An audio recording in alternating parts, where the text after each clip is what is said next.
कशाला करताय?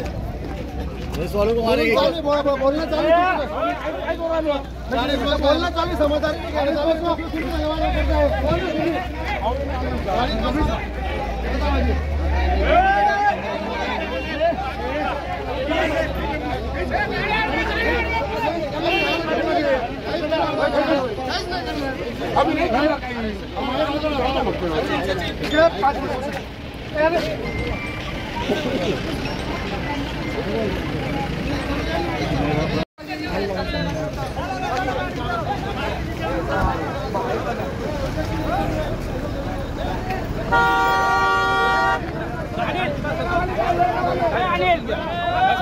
मध्ये जाऊ द्या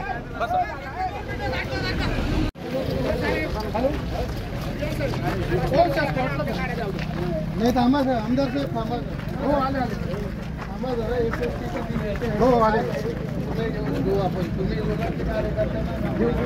अहो साहेब ते कार्यकर्ते नाहीये एक मिनिट थांबा रे हे कारखान्यावर जे लोक गेले होते ना मतदार ऊसतोड ते इथं आणले आपल्या कॉलेजवर जेव घालतोय आणि ते मतदाराला जात आहे त्यांना आणलंय गाड्या तिथं कारखान्यावरनं 50 200 250 किलोमीटर वरनं इथं 500 किलोमीटरवरून आले तुम्ही समजून घ्या बेस नाही मला हे सांगा ह्या गाड्या कोणाच्या आहेत? ह्या गाड्या मतदारांच्या आहेत ह्या गाड्या कारखान्यावर जे ऊसतोड गेले ते त्यांना आणलंय कोणी आणलंय मी आणलंय माझे नातेवाईक सगळे नाही असं नाही चालणार म्हणजे असं नाही चालणार म्हणजे कसं चालेल मग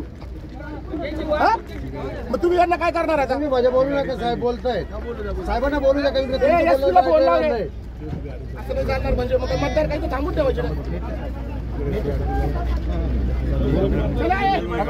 गाडी थांबवते कशी काय गाडी थांबवा गाडी थांबवा अरे कशी काय गाडी थांबवा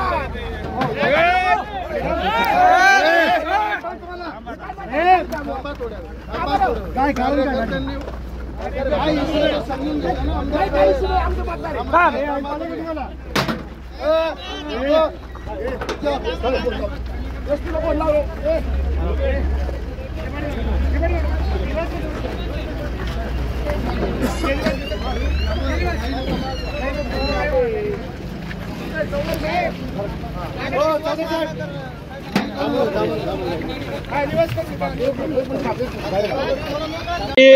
रात्री आम्ही 10 वाजता तिकडून बसलो इथं आलो तर इथं चहा पाण्यासाठी आम्ही थांबलो कारण की हॉटेल कुठे चालू नव्हते रात्री आमच्याकडे प्रेग्नंट बाई आहे ग्रामपंचायत सदस्य आहे त्याच्यानंतर आणखी आपल्याकडे हे पण आहेत पोलीस महिला पण आहे त्याच्यानंतर मी रिलायन्सला मॅनेजर आहे तर माझे एम्प्लॉय पण आहेत तर आम्ही सगळे मतदानासाठी चाललोय आज 3 ते 3.5 तास झाले इथं आम्हाला होल्ड करून ठेवलाय कोणी पण येतं समीर भाऊ इथं लेक्चर ठोकत होते तुम्हाला काय विचारायचं काय नाही आम्हाला विचारा ना तुम्ही पोलीस काय म्हणताय त्यांच्या आजूबाजू घुमताय पोलीस जाऊ नाही देते सगळे SSB वाले सगळे पोलिसांमध्ये दम नाहीये का फौजी एक फौजी आला भेटतो सगळ्यांना दामटून लावलं इथून उत्तर द्या पहिलं मी उत्तर घेऊ तुम्ही दोघं जण तुम्ही पहिलं त्या प्रश्नाचं उत्तर घ्या गाड्या काढवल्या एवढ्या जनतेच्या आम्ही 5000 लोक आम्ही जेवण झालेलो सगळे कारखान्यावर येऊन राहिले त्याला काढून द्या तुम्ही आलेलो आहे तुम्ही दोघं त्याला सांगा तुम्ही तुमच्या कार्यकर्ते शांत करा मी त्यांचे करणार आमचे झाले शांत वाद घालून येतात जेवायला लोक थांबून 2 मिनिटात शांत हो साहेब गाडी काढा आमचं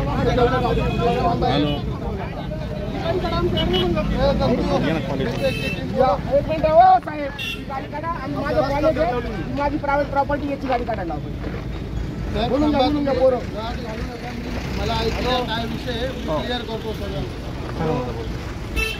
करू कॉलेजवर प्रेग्नेंट महिला भी थी क्या बोलेंगे इसके बारे में कहाँ मतदान यहीं होता पे और कुछ राजनेता ने गाड़ी को रुका हाँ, तो उसका एक्शन ले रहे हैं, पुलिस वाले एक्शन ले रहे हैं और सब कुछ शांतिपूर्ण तरीके से। इस तरीके से 2-2 घंटे मतदार को रोकना ठीक है? भाई एक्शन पुलिस ले रही है, शांतिपूर्ण तरीके से सब चीज किया जाएगा, ठीक है। और जो लोगों ने अभी गाड़ी रुकवाई थी उनके लिए कुछ एक्शन लेंगे? जिन्होंने भी किसी की भी गलती पाएगी सबके खिलाफ एक्शन होगा। Okay, thank you. कुठले आहात कुठे चालले तुम्ही? आम्ही प्रॉपर ढेकूचे, आम्ही मुंबईवरून चालू आणि ढेकूला चालू आहे. आम्ही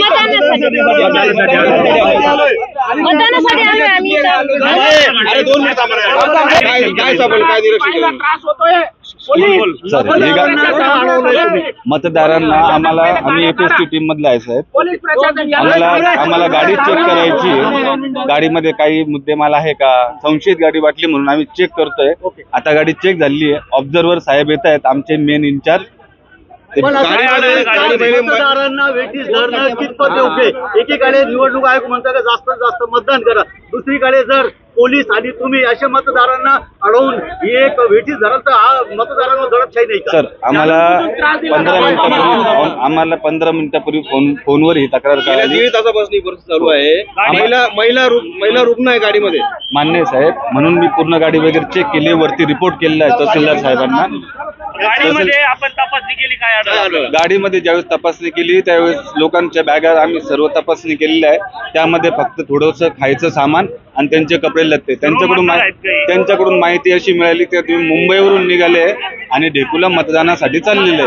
पण त्यांना आम्ही मतदान कार्ड विचारलं, पण ते अग्रेसिव्ह झाले आणि त्यांनी त्यांचे मतदान कार्ड आम्हाला दाखवले नाही.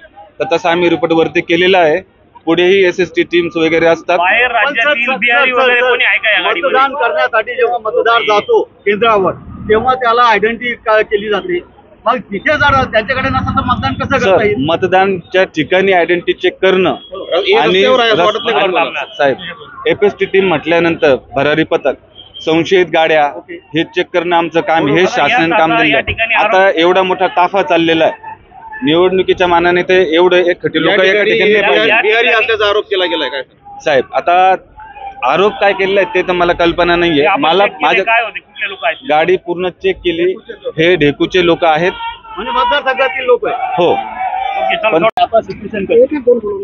या ठिकाणी आम्ही जेव्हा कॉल आला का काही लोकांना अडवून ठेवलेलं आहे, कॉल आल्यानंतर ताबडतोब पोलीस स्टेशनचे इन्स्पेक्टर इथे घटनास्थळी आले, CAPF इथं आलेली आहे, त्याच्यानंतर मी इथं पोहोचलेलो आहे आणि फ्लाईंग स्क्वॉड जो असतो गाड्या चेक करायला किंवा काही संशयित लोकांना चेक करायला, तो फ्लाईंग स्क्वॉड इथं आलेला आहे. त्यांनी चेक केलेला आहे, त्यांनी व्हेरीफाय केलेलं आहे आणि व्हेरीफाय करून आता ट्रॅफिक सगळी क्लिअर केलेली आहे.